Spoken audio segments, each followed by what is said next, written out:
All right, so about a month back, I did a video on gaming retention and how to increase the virality of a game by using retention strategies.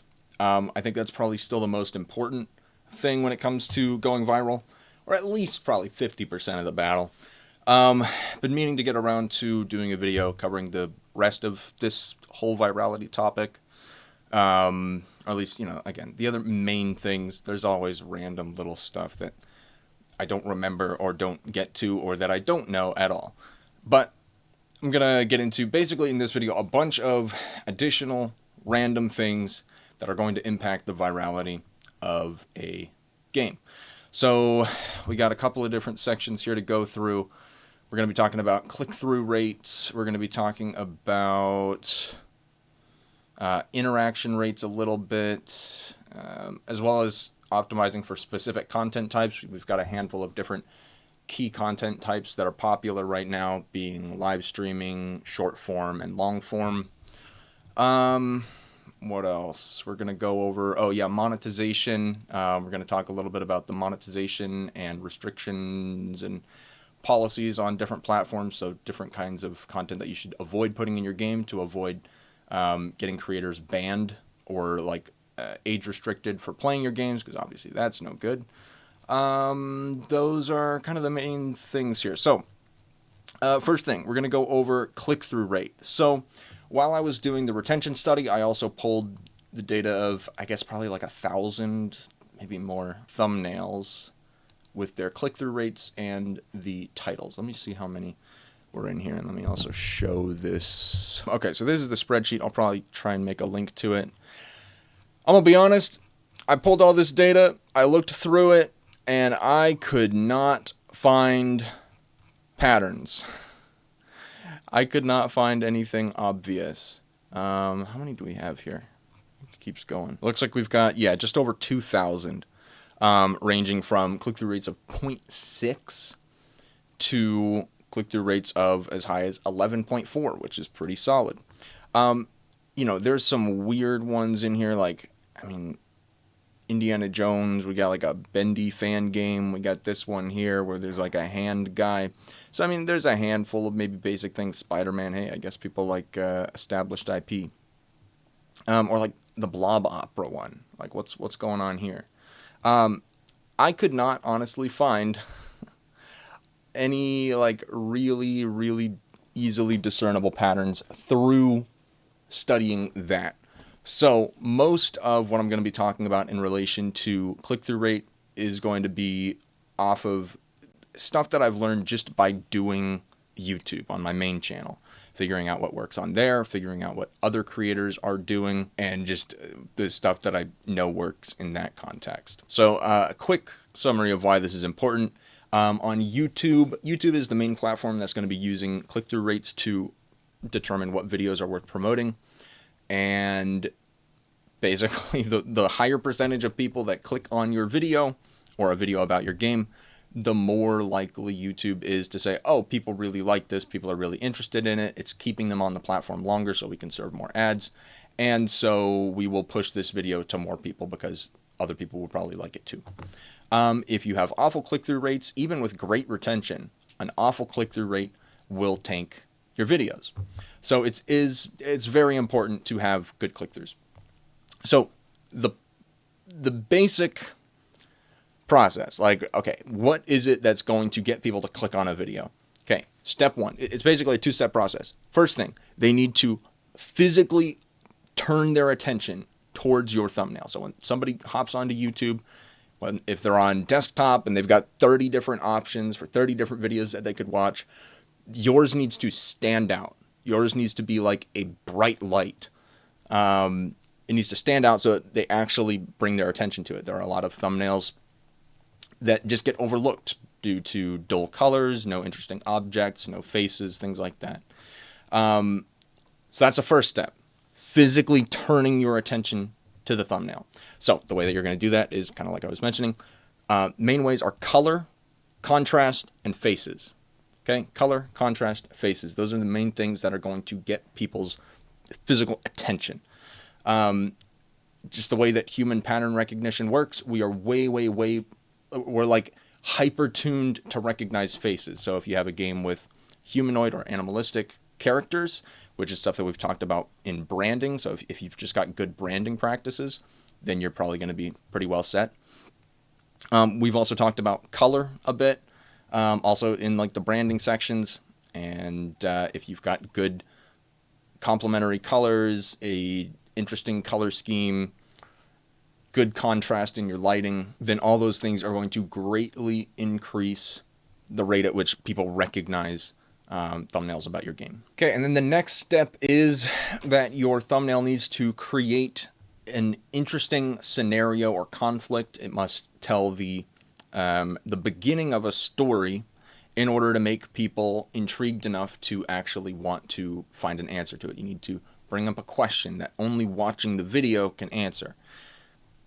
If you just have a thumbnail where it's like, hey, look, here is a thing, then people are going to go, oh, hey, look, there's a thing. But if it's like, oh, what is this thing doing? If there's some implication of conflict, then people are going to want to see how that conflict ends. Again, this is tapping into essentially the same stuff as we talked about in the retention videos. We want to see conflicts resolved. We want to see patterns evolve. And so we're doing the same thing that we're doing with retention in a static visual form here. How can you do this? This is a little bit difficult. I mean, I'll just give an obvious example. With Choo Choo Charles, if you take a screenshot of just fighting Charles, there's obvious conflict, right? There's a big enemy character. He's all spooky. He's chasing you down. Oh my gosh, what is this? It's, there's a face. Decent color contrast. It could probably be a little bit better. And there's implication of conflict, obviously, since he's a monster. And this is also why horror games generally get more attention. This is generally why it's easier to make a horror game go viral, is because they've got enemies, they've got characters, they've got faces, and there's implied conflict very, very easily just by taking a screenshot of your enemy character. But the problem with that, and the problem with horror games in general, and why they don't go viral as long, is it's difficult to make very many different thumbnails out of them. And so this is where it gets a little bit more complicated. Obviously, you can get an easy bump if you just have interesting characters, but ideally, people should be able to create multiple kinds of intriguing thumbnails out of your game. And they're probably the easiest way to be able to do that is through gameplay mechanics. So if you have interesting gameplay mechanics that people who are become familiar with your game will recognize, then you can get a lot more repeat viewership. You can get more repeat coverage because creators are, capable of creating different combinations of thumbnails. So this is a thumbnail that you could use for a Minecraft video. People who are familiar with Minecraft, they know what the Enderman is. They know that the Enderman can pick up blocks. You've got a player standing on one single block above a bunch of lava. People who are familiar with the game, they know, they can see the conflict here. Oh, this Enderman might pick up the block and then kill the player.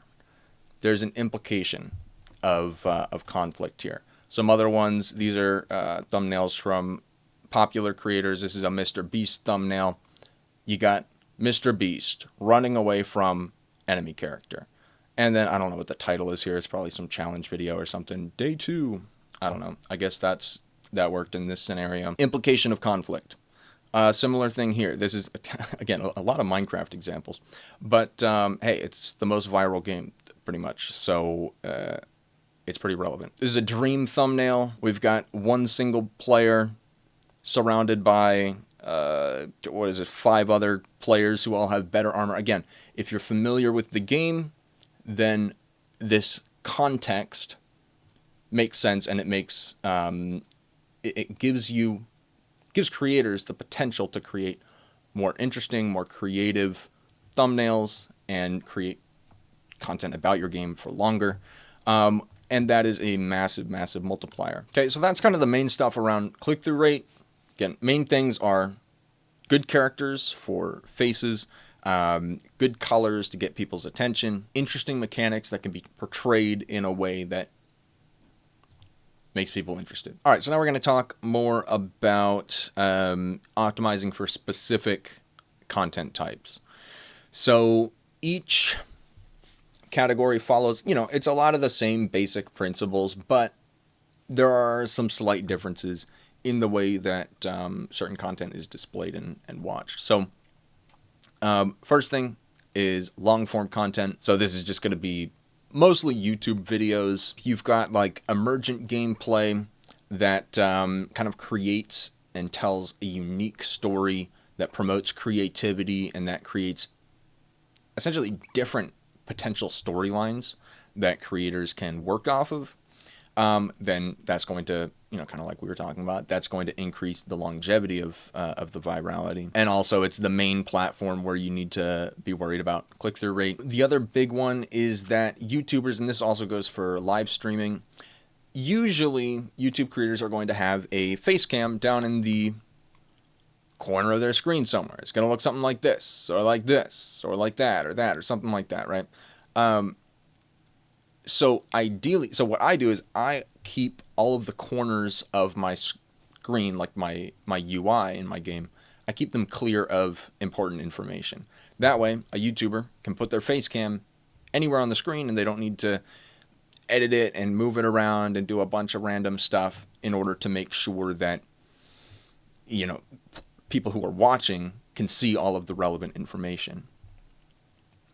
For most indie games, you can probably contain, at the very least, you should be able to keep one corner of the screen clear of information. But ideally, if you had more corners clear, that would be good as well. Again, it just makes YouTuber and streamer jobs easier, and it makes the viewing experience better because players always have all the relevant information. It's never being blocked by a face cam. Next one is short form content. So short form does not, click-through rate doesn't really matter. This is going to be TikTok, Reels, YouTube Shorts, stuff like that, where you're just scrolling through a vertical feed. Most important thing here is just watch time, and interaction rate also seems pretty important. But main thing, obviously, pretty much always is retention. One of the interesting aspects of short form content is that it doesn't require quite as advanced of a retention strategy to go viral. You can have, because like if you want to keep people interested in a piece of content for 10 minutes, you need to have an actual retention strategy. You actually need to have a formula that you're working off of. But for short form, if you're trying to keep people entertained for 10 seconds, all you might need is something kind of funny, something kind of goofy, something just moderately interesting.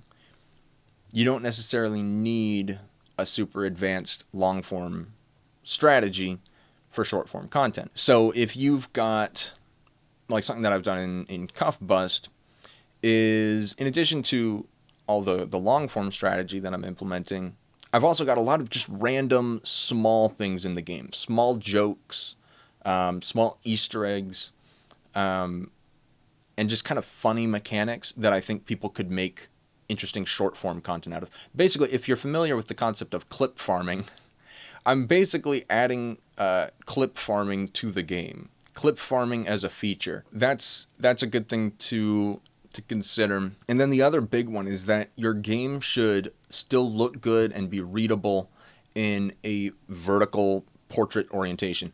If you are watching short form content, usually what people are going to do when they're cutting down gameplay videos is they're either going to crop out like the left and right 30% of the screen, or they're going to scale the footage down to fit vertically, which is going to be really, really small if it's getting scaled down, and obviously you're cutting off a bunch of information if you're cutting out the left and right sides of the screen. So this is another reason why it's good to keep the corners of your screen clear. What I do for Cuff Bust is all of the UI is centered. All the UI is centered. At least all the important stuff. There's a couple menus here and there that have stuff on the side, but it's not information that would be relevant to a viewer. That way, people can crop down your content, and all the information is still there. It's really simple. Sometimes for some games like Fortnite, sometimes you'll see people who do, Fortnite clips, and they have to like cut out the kill count and edit that over here, and cut out their face cam and edit it over here, and cut out the map or their inventory and put it down somewhere else. And that's just complicated. So if you just have all the information right in the center, then it makes everybody's job easier. Next one is live streaming. So for live streaming, the key thing is that you want to be able to retain viewers for a very, very long time. Not just a few hours, but like months. Most games, most indie games, even like Choo Choo Charles, you can beat it in one streaming session very easily. For a streamer, that might just be a warm-up if they're doing, 10-hour streams 5 days a week. So ideally, again, this is kind of similar to the points made for long-form content. If you have emergent gameplay that tells unique stories every time that the game is played, or that has potential for unique stories to be told, then it's going to increase the longevity, because there's only so many times that you can watch the same movie over and over and over again before it gets kind of boring. And it's the same thing with a game, right? You need the game to tell different stories. There needs to be different conflicts. There need to be different twists that kind of get thrown in via, again, emergent gameplay. And so that'll give streamers a lot more longevity in playing any particular game, since it allows them more creativity when they're creating content. They can make more content about it. As long as they're getting views, they can keep playing it. Next point is retaining monetization. So if you have content in your game that is going to get people either age restricted, copyrighted, it's going to get videos delisted, anything like that, that is not good. Don't do that if you're trying to go viral. TikTok will oftentimes, they'll delete entire channels for violating community policy. YouTube often will do age restrictions, which completely kill the views of a video. And I think it might disable monetization as well, but either way, it's not good. So you want to make sure you're not imposing risk on creators for making content about your game. Make your game as riskless as possible. First one, big one, don't use flagged words in your game's title. Now, this usually probably won't be an issue. Hopefully I don't get banned just for putting this list in here. This is a list that I found. Yeah, jeez. I should probably, well, all right. I'm just not even going to show this list just in case there's weird stuff in here. But this is a list that I'll probably put a link to, and it's got a whole bunch of different words and perhaps short phrases. And it shows the likelihood of that word getting a video banned or flagged or age restricted or anything like that. There are, 16,000 different word combinations. Not all of these are banned words. Most of these are green words that are completely, they're green listed, they're fine. But there are some that do potentially have imposed some risk. So in your game's title, you shouldn't use these words. So you can take a look at that list and just might as well make sure, because that'd be quite the blunder if you happen to have something that was flagged in your name. Next one, excessive gore. And I mean, I say excessive, but it doesn't take much gore. It doesn't take much blood to get videos age restricted. So in Choo Choo Charles, if you're familiar with the scene where Eugene dies, that scene got a lot of people age restricted. Another scene from Choo Choo Charles that got a lot of people age restricted was the final boss fight where Charles falls down on the spike and gets impaled. It doesn't take much. It doesn't need to be human gore, right? A spider train getting his face implanted with a metal wood stick, that's enough to get you age restricted. So large blood splatters, detached limbs, decapitation is another big one, or anything else gory. Even just grotesque characters like zombies and mutants that are just kind of inherently gory. especially if it's in a realistic context. If it's like super stylized, then you're probably fine. But anything that's moderately realistic and gory is imposing some risk. Next one is copyrighted music. When you're getting ready to release your game, or anytime that you're looking for music for your game, you should take all of the music, put it in a video file, just in a, let's say you've got a half an hour's worth of music. Put a half an hour's worth of music in a video file, upload it to YouTube as an unlisted video, and see if YouTube flags any of the music in it. It is very, very common that you will go to stock music sites, download music that's copyright free, royalty free, all that good stuff. You might have even paid for a license for it, but it might still be in the YouTube copyright system for some reason, whether it's some random person who's just basically just a leech that's just like stole this music and put it in the YouTube copyright system so that they could make money off of it. Or sometimes maybe it's the creator of the music for some reason will put it in the YouTube copyright system, and that will cause videos to be either demonetized, or not demonetized, but it'll redirect the revenue to the person who created or who owns the copyrighted music, or it'll like cut down the rate at which you're getting money from it. So just make sure that none of the music in your game is in the YouTube copyright system. Another thing that you should avoid is you should avoid putting music in your game that sounds copyrighted. And this is not for monetization purposes. This is just for user experience and for ease of use for YouTubers and streamers. If you have music, basically just any music with vocals, a YouTuber is going to automatically assume that it's copyrighted, and they will mute the audio for that section of the game. So let's say there's like a really important scene in your game and you had some custom made music that's got some great vocals and you own all the rights to it. It's not copyrighted. It's not in the copyright system, but those vocals are it immediately triggers a flag in a YouTuber's mind. They're like, oh, okay, I better mute this. And they might be muting stuff that would be good for players to see. So, or to hear. So ideally, avoid anything that sounds copyrighted, basically anything with vocals. Okay, next one, profanity. Ideally, don't use profanity. Again, it depends on the game and the style of the game, but it's one of these things that increases risk. That will also open up your content to a broader audience. There's a lot of channels that make content for children. Most of them, honestly. Just avoid putting stuff like that in your game. Then it makes the YouTuber's job easier. They don't need to bleep stuff out or mute different parts of the game. And it decreases demonetization risk, which increases the amount of coverage you'll get. Sexual content. Sexual content, this is why... So in the last video on retention, there was one mention of how sexualized female characters increase retention by a couple %. And I was saying, probably not the best strategy. Obviously for various reasons, but also because sexual content will get you banned. Not banned, but, demonetized. If you're making NSFW games, you're not going to go viral. So, I've heard some people asking about that in the comments, like, hey, what are your thoughts on NSFW? Wouldn't work with any of my strategies because it can't go viral. At least not, on social media.